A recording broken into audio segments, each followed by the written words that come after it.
Welcome to Below the Line with Dr. Bennie Harris. The Chancellor of the University of South Carolina Upstate talks with top leaders about issues such as change, technology, education, and leadership. Please enjoy. Welcome to Below the Line. My guest today is Mark Watkins. Mark is the President and Chief Operating Officer of Sodexo University. And I'm so happy that you have joined me to Below the Line. Well, I'm very happy to be here, and I'm looking forward to this conversation today. Thank you. I'm excited about this conversation. I've been in higher education for a number of years, and three of the institutions that I've worked with, including USC Upstate, we've worked with Sodexo. So we're very proud of this relationship. Personally, I'm very proud of this relationship. So I'm going to just dive into the conversation. Sodexo talks a lot about how academic excellence isn't the only thing that a student comes to a university for. They also come for the experience. They come and have a great experience, and food service is a part of that experience. I can recall when I went to Mississippi State University, how important the food was. You know, in the South, there was a lot of soul foods, and I experienced a lot of growth physically while I was there. So tell me about how you view food services and the role that Sodexo has at a university. Yeah, so the dining services is just as important as any other service you have on campus, between parking, between facilities, housing.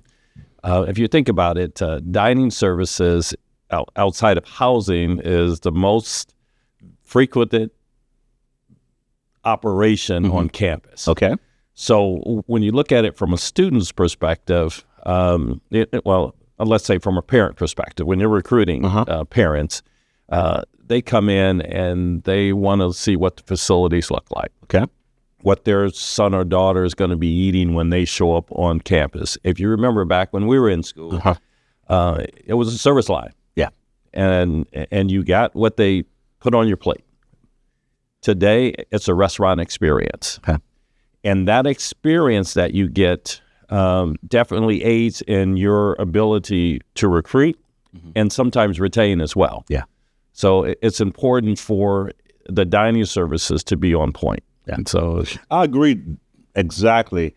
What are the trends that you're seeing in terms of what students want when they come to campus dining? Are they looking for healthier options? Do the trends appear to be elsewhere in the food service industry and then show up on campuses, or does campuses kind of influence what happens in the food service industry? What are you seeing? Yeah, today's student basically influences what we offer. Our students today are looking for restaurant-style food. Yeah. So it's not like the days where it's a service line and that's what they're used to seeing, but they're used to seeing the platforms that provide allergen-free foods, plant-based foods. And then they look at your pizza and your grill items, stuff like that. But it's even more important today to have variety within your programs. That's what our students expect. So if you look at the pandemic, has changed how we look at business. Okay. How we go to market with our dining services. It forced us to accept the fact that variety in the program is essential. Okay. Because our students are looking for more than just the normal stuff. Yeah.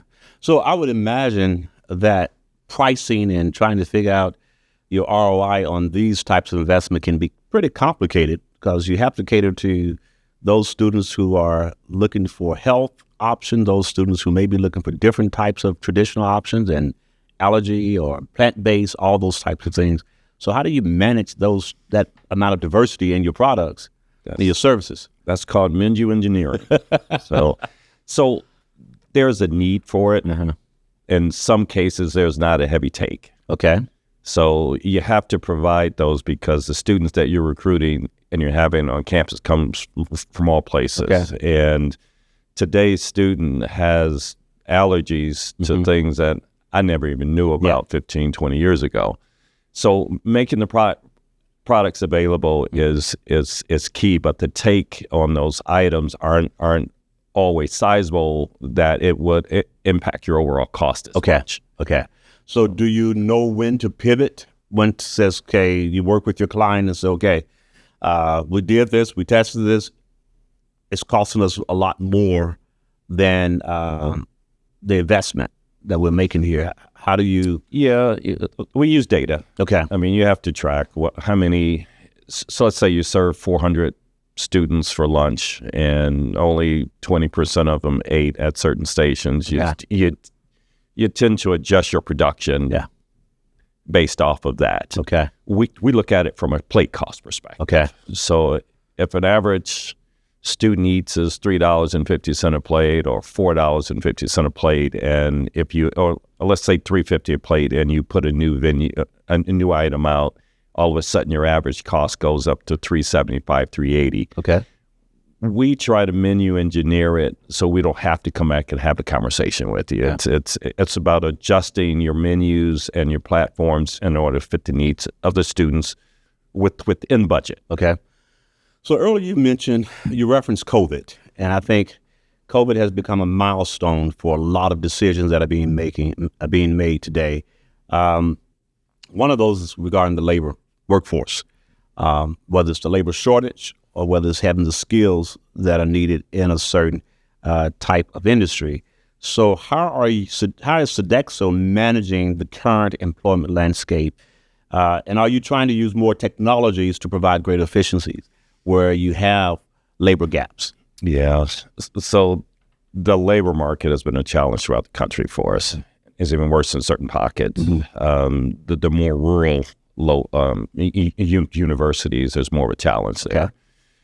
We are doing more with less. Okay. And so you have to use technology. There is no going backwards. Mm-hmm. So I always tell people, if you think about doing what you did in 2017, 18 in today's environment, you're just not going to be successful. And the labor market itself is changing too, because a lot of the people that we relied on that have been here for a long time, that are people that can cross do anything. Yeah, they retired out right in the middle of the pandemic. Mm-hmm. The people we have in the workforce now don't work the same way. Yeah, so you have to adjust to that. Yeah, and the new managers and the new leaders that are graduating from college have a different mindset to work. Okay, so technology is in our space and it's never going away. Yeah. So now we have to figure out how best to utilize that. So I can't say we have an answer that completely satisfies mm-hmm. that need. We're continuing to explore it. Yeah. Actually, I've been on several campuses, and I don't think we're large enough at USC Upstate to have these types of options necessarily, but where campuses are using robots. Yep. I think that they call them those bots that goes around and send food from place to drones, I guess, some type of drone. They're robots. They're robots, okay. How has that been working in places where you're using it? During the pandemic, it was fantastic because people were isolated in spaces that, they were isolated and wanted food brought to them. So we used the robots. They were great during the pandemic, and now they're kind of petering off because students are coming out of that isolation and they're wanting to gather more with friends. Okay. So we're finding more of the apps, the pre-orders. Okay. And us setting up stations for people to grab and go real quick. Okay. And so that has kind of taken the place of the robots. They're out there. Mm-hmm. The take on those is a lot less today than what they were before. But what it does, though, for certain universities, it shows innovation in their offering. Yeah. Some campuses, they do extremely well, and some, there is very little movement at all. Yeah, I think for me, it's kind of like a billboard. It makes the university look contemporary, look innovative, look like it's, but the service may not really be utilized as maximum as it used to be. But I know it's really cool because when I was on this one campus and I'm seeing these little things run around me, it was just cool. I'd want to follow them, see where they were going. If you stand in front of them, they'll move around. Yeah, they do. So that there is a need for them, that there is a use for them in certain places. It's not a fit for everywhere. I do think it's good technology when you have a population that you can't get to, or a location where students are. It's what we call a food desert. Okay. Those are great things for that as well. Okay. Excellent. And so there is one thing that we're exploring right now is drones. Okay. Drone delivery service. I'm still trying to figure out how that would work, but that technology is out there right now. It's out there. I talked to one company it was actually UPS that was testing a lot of drones and utilized a lot of drones, and places like Africa and other places where they, and I know there's a university, is it Duke University, where they utilize a lot of drones to deliver medicine and packages and all those types of things. So I can see it working. I just have to be looking. I don't know. It's I haven't quite figured out because it flies over and drops something down, or I'm not quite sure how that would work yet. But that's the technology that we're all trying to figure out right now. And technology is evolving in this space, and the ability to deliver products to where students are is key. Okay. But I will tell you again that students are gathering more. Yeah.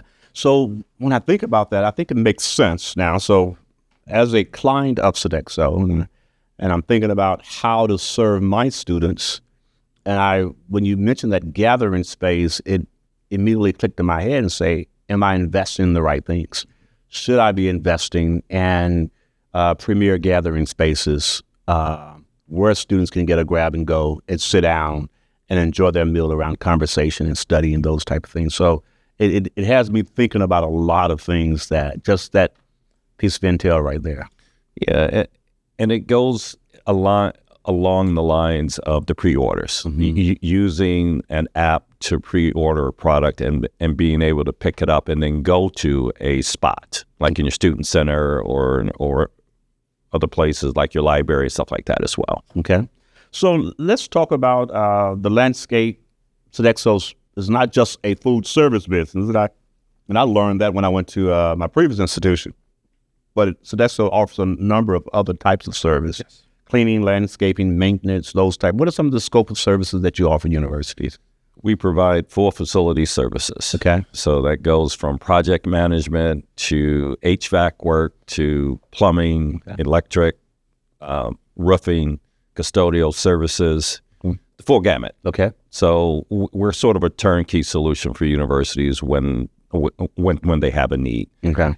And then we are if you need to outsource your custodial services, we do that as well. But we tend to do that when we're a partner on the food side. Okay. Because when you do one piece of it, it sometimes may not be large enough where it makes sense for the university or for us. Yeah.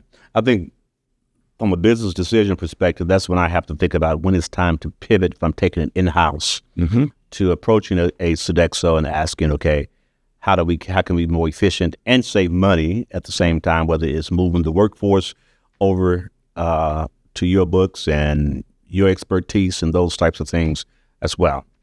So again, the pandemic, I imagine it was a difficult time business-wise, given that students were home and were confined to their dorm rooms and didn't get out as much. So what lessons did we learn, that you learned? I know we learned a lot, but what were some of the lessons that Sodexo learned? Students want what they want when they want it. Okay. And so we had to pivot to figure out how do we make that happen within the current business models that we have. Because our systems were set up for a traditional resident dining facility, and then you have a retail facility where students have to come to you. We realized during the pandemic that we needed solutions that gave us the ability to get food to where students were. And then we also had to do things hands off. So as opposed to having cashiers at certain places, we created this technology now where people can go to a C-store as opposed to having a clerk there. You got the cameras and all that kind of stuff there. Folks can can grab their stuff. It either charges their credit card or they can put things onto a scale and pay that way. Okay. It kind of changed the way we actually go to market in certain places. Yeah. Some of that stuff stuck. So the Amazon sort of C-store piece where you put your credit card in before you walk in the door, and there's nobody else there. Students go shop, and there's a camera that checks and sees you grab something. They automatically charge your credit card for it. If you put it back, they credit your credit card back. I mean, it's those sorts of technology, the apps, the pre-orders, the robots. Yeah. I mean, all those sorts of things that sort of really, really took root during the pandemic are still things that make sense for us to do today. They may be slightly modified because the students are out more. Yeah. But there are things that will continue to evolve over time. Yeah. You know what, I appreciate a lesson learned, as tragic and drastic as the pandemic was for the country and for the globe. From an industry, both higher education and other industries, we learned to be nimble where we were not at one point, and we learned how to think about innovation differently. And so I think that may really propel us to be even move faster than we had anticipated. So you thinking about AI and all those types of things. What I do appreciate, and I need to say this about our partnership with Sodexo, is that even though we had some relief through the American Rescue Act during COVID, it's great to have a partner. So because I know there was a revenue mark that you all had to make, and we didn't have the students here to assist their revenue mark, but it's only a true partnership where you can navigate through that and meet those particular guidelines. And Sodexo did a great job partnering with us as we navigated that as well. So what did you want to do what did you want to be when you grew up? I do want to respond back to what you just said. So the pandemic was tough for all of us. And so we see ourselves as a business partner. Yeah. So partners figure things out in the middle of a crisis. Yeah. Right. And vendors don't. So I like that. So when we partner with somebody, we're partnering with them. And so the pandemic was a true test as to if this is a true partnership or not. And so we're happy to be here. We're happy to have worked through this with you. I think we're all venturing into some new normals here. And we want to be the business partner in the future to help you figure out how you're going to grow your campus, help you realize that vision, and still be here with people way beyond us. Yeah, and I appreciate that. Sodexo has been is a true partner with USC Upstate. So let's talk about something a little lighter. All right. Business part. All right. What did you want to be when you grew up? I thought I was going to be on Wall Street. I thought I was going to be a finance broker. Well, you're still managing some of that. I'm not on Wall Street though. So I saw a bunch of shows about the Wall Street guys, the financial brokers, all that power, all that money, making trades, all that stuff just excited me. So I've always loved finance. Yeah. You know, I said to a group of students once, once I decided that I wasn't going to be Bill Gates, that's when my career grew. Oh, yeah. So what made you pursue the degrees that you pursued at Iowa State University, then at Mount Vernon Nazarene University? Later? So food service, I grew up in the food service world, management world. It was an entrepreneurial household. My father was the first Black McDonald's franchisee in Detroit. Okay. So I grew up in that world. I was frying up. I was a fry cook at 9, 10 years old, and I was the crew chief by 13. Okay. So it was in my blood. So I went to college thinking I was gonna either do finance or do management, and I just figured one of those two will land me where I wanted to go. So when I finished up college at Iowa State, I stayed in the food service business and said, I'm going to do this until I found a real job. Okay. I've been in it for over 30-something years. So what led you to Sodexo? People. Okay. People. I mean, I've worked from for many organizations. Sodexo came knocking on the door, and to me, it's about people. Okay. I got a great feeling for the people I might be working for, and I did the people thing first, and then I did the research on Sodexo. Okay. And so for me, it's around surrounding yourself with the right people, people that you wouldn't mind talking to each day. Okay. So what challenges is Sodexo facing now? What are some of the challenges that you face? Well, the market, the labor market for sure would be an ongoing challenge, where we have the challenges with people, with finding people, finding the right people, finding people that want to work in this industry. It's a tough space, but it's a rewarding space too. Clients are changing. Okay. You know, the average chancellor, the average president, some reports show me that they're in their jobs 3.5, 4 years now. And so, and then you got CFOs are changing as well every 3 to 4 years as well. Anytime that those two positions change, everything else changes along with it. So universities and colleges across the country, we're in that enrollment cliff challenge. Some have benefited from it, some haven't. The pandemic has kind of changed how parents and students are looking at higher ed. And when universities are challenged to try to get students in the door on campus, we are challenged with that as well. And we're challenged to help the universities find different ways to service the students, and that will still meet their expectations, still help them grow and retain their students. Okay. Yes, but those are, I can imagine, I can see those challenges because those are the ones that we're experiencing as well.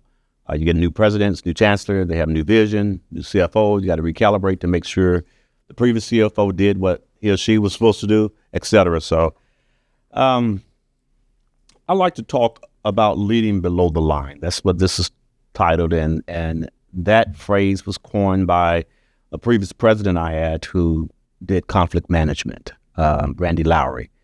And so as I thought about that, leading below, not leading, but below the line, I thought about leadership. And so I started looking at that from the perspective of leadership. Oftentimes we know what's above the line. We use data, we use people are who they are, we know how decisions are made, but many times we have to make decisions, big decisions, about things that we don't know are going on. So how do you navigate leadership when you don't know what's below the line? I do a pretty good job expanding my network. Okay. So I think that I've been pretty good at this. And it's over the years, I learned that you have to get to know people in different facets of your organization and institution. Okay. If they know and trust you, then some of that information will come your way. Okay. And you got to know when to ask the questions. So I've always done that. And within Sodexo, it's the same way. It's no different than the different types of people you have running your campus here, between your finance office to your legal office to your risk management. And then you get a connection to the board a little bit too. So I truly think when people trust you, they will share more. Right. But you always get surprised with something. But if your network is strong and there are people who can help influence change, folks will be willing to work with you to help you navigate through things that are unforeseen. Okay. Yeah, so much of leadership is about people, as you've talked about. It was people who attracted you to Sodexo, and people who you have to lead and manage. And getting to know people is probably critical. I think many leadership models have looked at servant leadership, storytelling, getting to know people's stories. You've looked at these different personality tests to try to understand the personalities within your organizations, and all that I think is about trying to figure the same thing out. So how would you describe yourself as a leader, and what do you think your employees would say about you?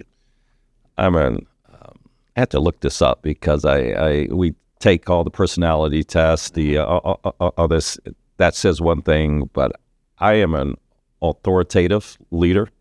I like structure. Okay. I like to make sure that people are clear on what the expectations are. Okay. And they know I'm going to hold them to it. Yep. I think that it's key, especially when you have an organization that is changing. Mm-hmm. And we're all changing right now. And so one of the reasons I was brought back to Sodexo was to help the company navigate in these new times. You know, how do we fix our infrastructure to make sure that we're successful long term? Mm-hmm. So I'm providing lots of guidance, Okay. but empowering the team to make decisions. But it's my job to make sure that the expectations are clear. Right.